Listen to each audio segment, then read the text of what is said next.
Good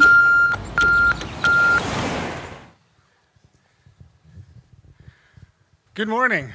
Welcome to my talk about sound design and sound design and how that can affect your game in a positive way. I'm Niels.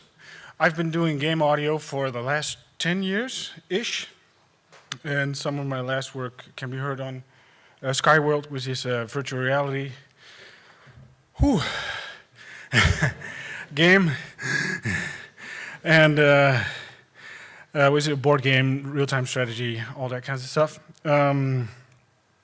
Phoenix 2, which is a iOS shmup. I did audio and music for that, and that's still an ongoing project. So they're adding new ships all the time, and I'm working on the third track for the soundtrack, which is nice. Synthmusik, yay! And you already told it, I worked as one of the 4 composers on Horizon Zero Dawn, and most recently also the additional music on the Frozen Wilds DLC. So, earlier this year I also made a company called the Game Audio Squad, and did it with 2 of my colleagues, and we do game audio for games. So, what is sound design? So the little clip in the beginning is a really good example of what sound design is actually. So it's recreating a sound to be used in a game or in a movie, right? And sound design for games is all the audible representation of your game, right? So everything you hear, except from the music, is diegetic and is made especially for the game, right? So you do that by recording sources. You can do that in your studio, or you can go outside, and then it's called field recording. We can point a microphone at ourselves, and then it's called voiceover. We got names for everything. And you can use a synthesizer to make sound, especially for, magic-based sounds or sci-fi stuff or something. And in the end, you tear all those recordings apart, all those meticulously recorded at high quality audio files. You tear them apart, you throw them through distortion, reverb, delay. We like to break stuff, we like to get really granular when it comes to sound. We just record something and we take that little clicky part from the toy we just recorded and we make something new out of that. So yeah, sound design for games for me is like solving a puzzle. Sometimes it's an easy puzzle and sometimes it's a really hard puzzle. I got some examples here of sound design and the problems that come with it. So this is a torch. You can hardly hear it. Maybe someone can turn up the volume a little bit. And as you can tell, it's a torch. It's a real-life torch. I recorded this in my living room. I made a stick with a t-shirt around it, dipped it in ethanol, and lit it on fire. My wife wasn't happy, I can tell you that. But I recorded it. And as you hear, it's not really doing it for me, right? So it's really tiny. It sounds like more of a candle-ish. So you want something that is larger than life, right? That is in games, most of the time, larger sounds are doing better. So first thing you do is go outside and you record your hearth in your garden. Right, this sounds more realistic. While it's not, it sounds more realistic. This torch has got some beef now, If this torch says, if you pick me up, I can put shit on fire if you want. If you hold me, I make a nice sound and everything. So that's an easy puzzle to solve. Just record something bigger, or make it bigger, make it beefier, put extra layers of beef and maybe pork if that's your thing. What do you do when you don't have fire nearby, or you have a wife that is a little less forgiving than mine, or that you don't want to put your microphones at risk, because I'll tell you, I burnt my microphone fluff while recording the hearth outside. So that can be expensive business. So what do you do when you don't have your sources at hand? You find sources that make more or less the same sound. And here's me recording some sources. There was tinfoil, cellophane, some other piece of wrapper. And you see it's serious business. You should look at my face.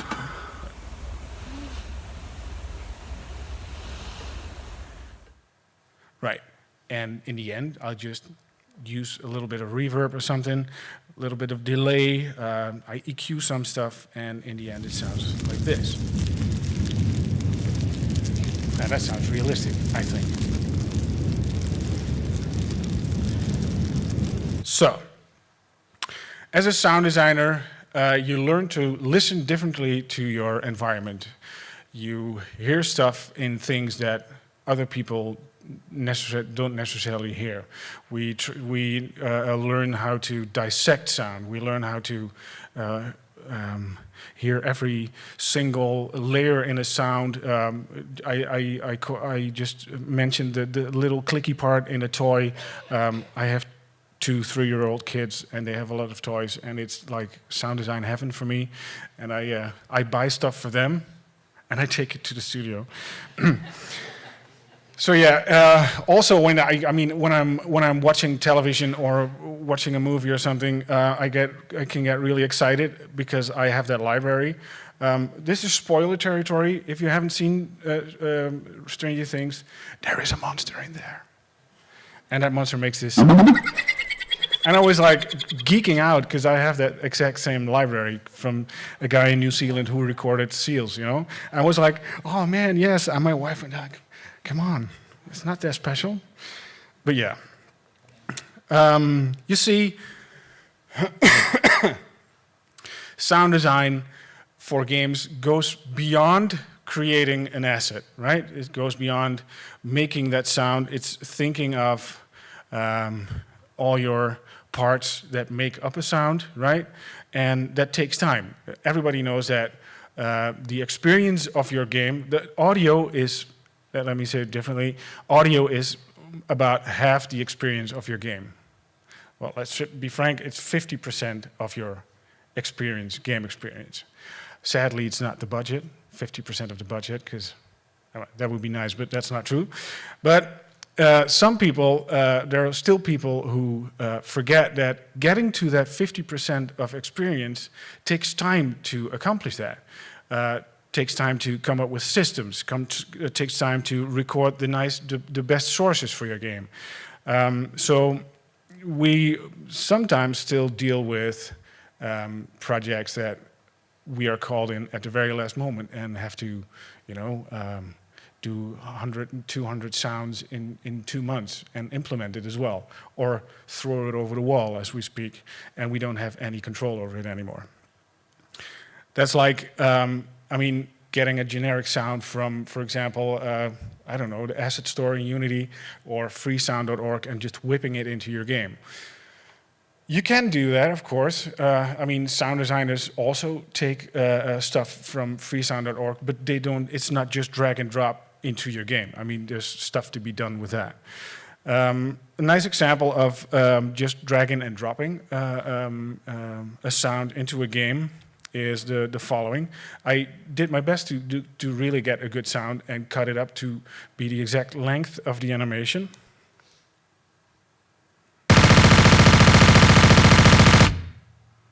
Right. So, okay, that's a Gatling gun, and it works.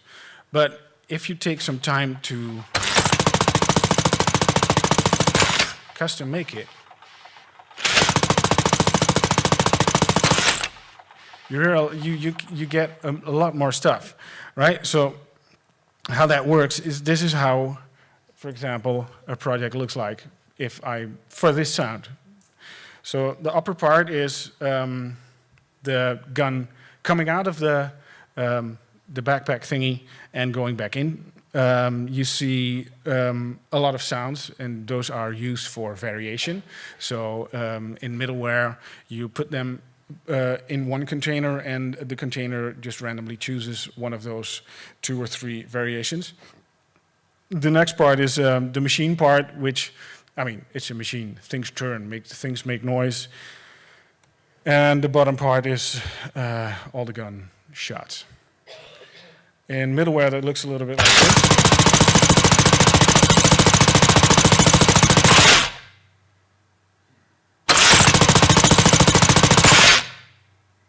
And you see we have complete control over what the sound does and when it does something. Right, so that piece of software is called middleware. And luckily for us, middleware is used more and more in games. Developers see the benefit of an audio guy handling their audio, and so that they can break stuff.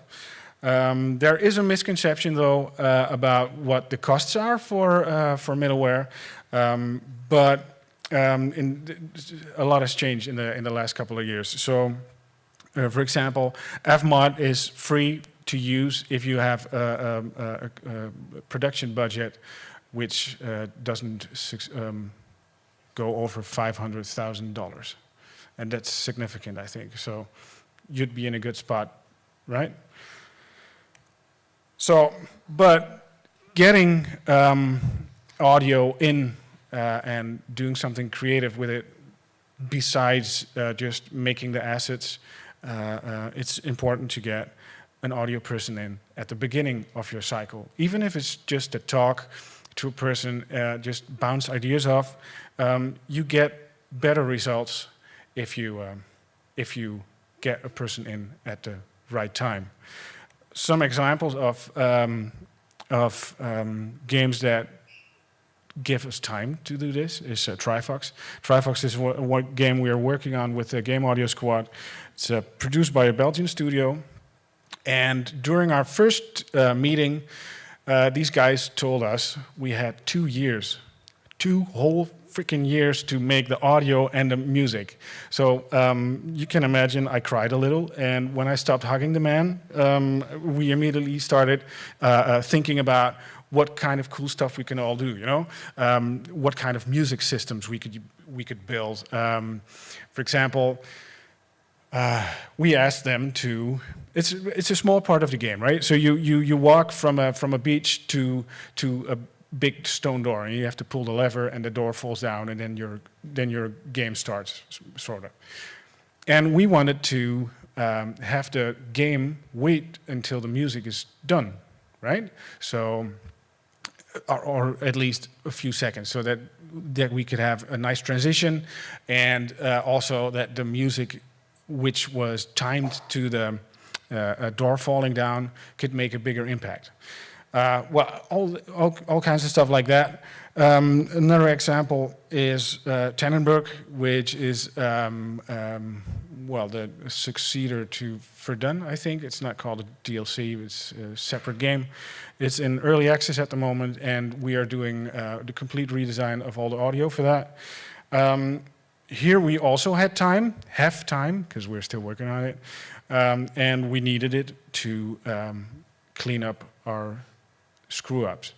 Because if you have time to take risks. And we took a big risk to make a very nice reverb system, so which was completely dynamic. Everywhere you were, the reverb would adjust to that situation. When we started testing that with 64 players, it broke. I mean, the complete game broke. So we had to pull everything out and just think about a new system. But it's nice that you have that time to think about that, and it's nice that you can have the time to screw up and fix stuff. I mean, that's what creative business is, right? Other stuff we did for Tannenberg, and which is also nice that you have time to work on, is stuff like ambiances. Ambiances are most of the time still just a stereo tape, which runs and then, right, thank you. So here's, I got 5 minutes. So here's example of the ambience, nature ambience, and this is completely adaptive. So this is one event which can be used throughout all the complete game. And we have parameters that go to different presets, and they change with the weather, they change with the time of day, and all that kind of stuff. Quickly moving on to the war ambience. That was a stereo file as well, and now it's completely adaptive. It changes to the intensity of war in the game, and even to intensity of war on a part of the map. So you can hear the ambience change if in that part of the map there's more battle going on.